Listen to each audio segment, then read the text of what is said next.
Assalamualaikum warahmatullahi wabarakatuh.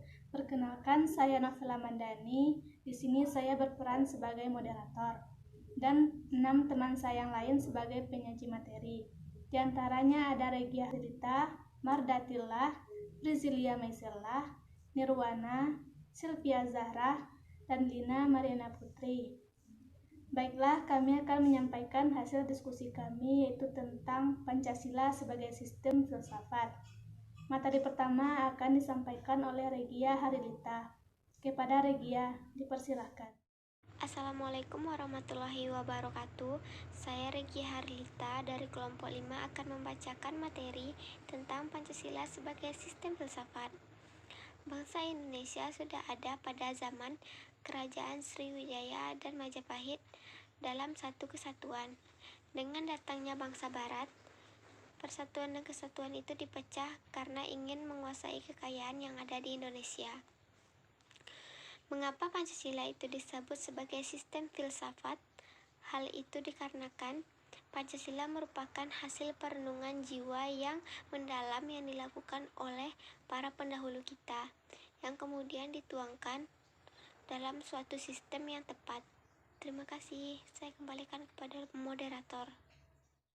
Terima kasih kepada Regia Harilita yang telah menyampaikan materi. Materi selanjutnya akan disampaikan oleh Mardatillah. Kepada Tila, dipersilakan. Assalamualaikum warahmatullahi wabarakatuh. Perkenalkan, nama saya Mardatillah. Baiklah, saya akan menjelaskan tentang pengertian Pancasila sebagai filsafat. Pengertian filsafat secara etimologi, filosofi berasal dari bahasa Yunani, yaitu filsafat.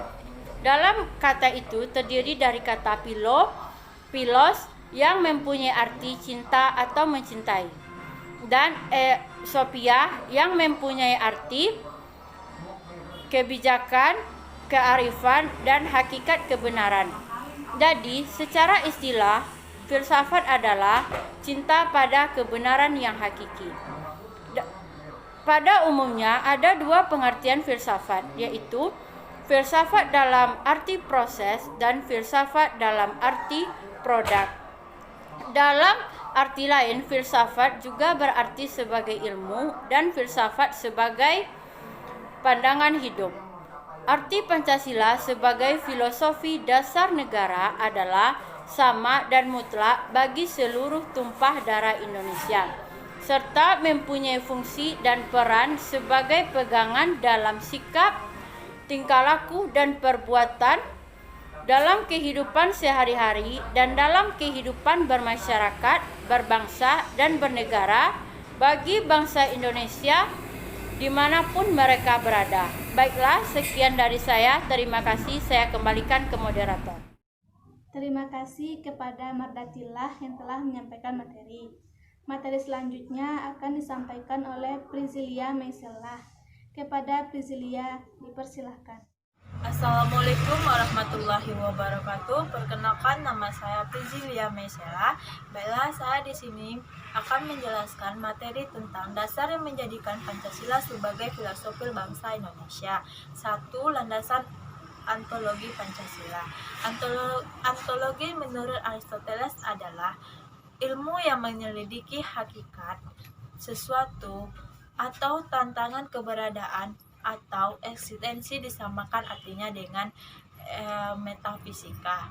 Dasar ontologi Pancasila adalah manusia yang memiliki hakikat monopluralis, disebut juga sebagai dasar antropologis. 2. Landasan epistemologis Pancasila. Epistemologis Pancasila adalah cabang pengetahuan yang isinya asal, syarat, susunan, metode, dan validitas ilmu pengetahuan. Dengan kaitan lain, cabang ini menyelidiki makna dan nilai ilmu pengetahuan, sumbernya, syarat, dan proses penerapan ilmu dan teori ilmu. Pancasila sebagai suatu sistem filsafat pada hakikatnya adalah suatu sistem pengetahuan. Pancasila dalam kehidupan sehari-hari menjadi baru atau dasar dari bangsa Indonesia dalam memandang realitas alam semesta, manusia, masyarakat, bangsa, dan negara. Baiklah, itu saja yang dapat saya sampaikan. Lebih dan kurang saya mohon maaf. Saya kembalikan kepada moderator. Terima kasih kepada Prizilia Maisella. Materi selanjutnya akan disampaikan oleh Nirwana. Kepada Nirwana dipersilakan. 3 unsur yang mengandung sistem kepercayaan. 1 logo atau rasionalitas dan penalaran. 2 etos atau penghayatan. 3 landasan aksiologis Pancasila. Fungsi filosofi. 1. Segala aspek yang erat kaitannya dengan kehidupan masyarakat bangsa yang berhubungan dengan kelangsungan hidup dari negara yang berhubungan. 2. Mampu memberikan dan mencari kebenaran dan substansi tentang hakikat negara, ide negara, dan tujuan negara. 3. Mampu menjadi perangkat dan pemersatu dari berbagai ilmu yang dikembangkan di Indonesia. Terima kasih kepada Nirwana.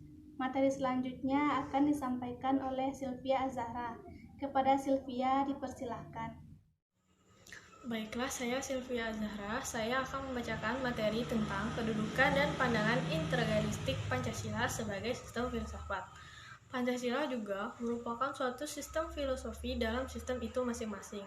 Silanya saling kait-mengait, merupakan satu kesatuan yang menyeluruh. Di dalam Pancasila tercampur filosofi, hidup, dan cita-cita luhur bangsa Indonesia tentang hubungan manusia dengan sesama manusia dan hubungan manusia dengan lingkungannya. Baiklah, itu hasil dari materi saya. Saya kembalikan ke moderator. Terima kasih kepada Sylvia Zahra yang telah menyampaikan materi. Materi selanjutnya akan disampaikan oleh Lina Mariana Putri. Kepada Lina dipersilahkan. Assalamualaikum warahmatullahi wabarakatuh. Perkenalkan, nama saya Lina Mariana Putri. Baiklah, di sini saya akan menjelaskan tentang alasan Pancasila sebagai filosofi bangsa Indonesia. Alasan yang pertama adalah secara praktis fungsional dalam tata budaya masyarakat Indonesia prakemerdekaan. Nilai Pancasila sebagai bukti hidup atau pandangan hidup yang dipraktikkan. Alasan yang kedua adalah secara konstitusional bangsa dan budaya Indonesia sederajat dengan bangsa manapun. Alasan yang ketiga adalah secara potensial filosofi Pancasila akan berkembang bersama dinamika bangsa. Baiklah, cukup sekian dari saya kembalikan kepada moderator. Terima kasih kepada Lina Mariana Putri yang telah menyampaikan materi.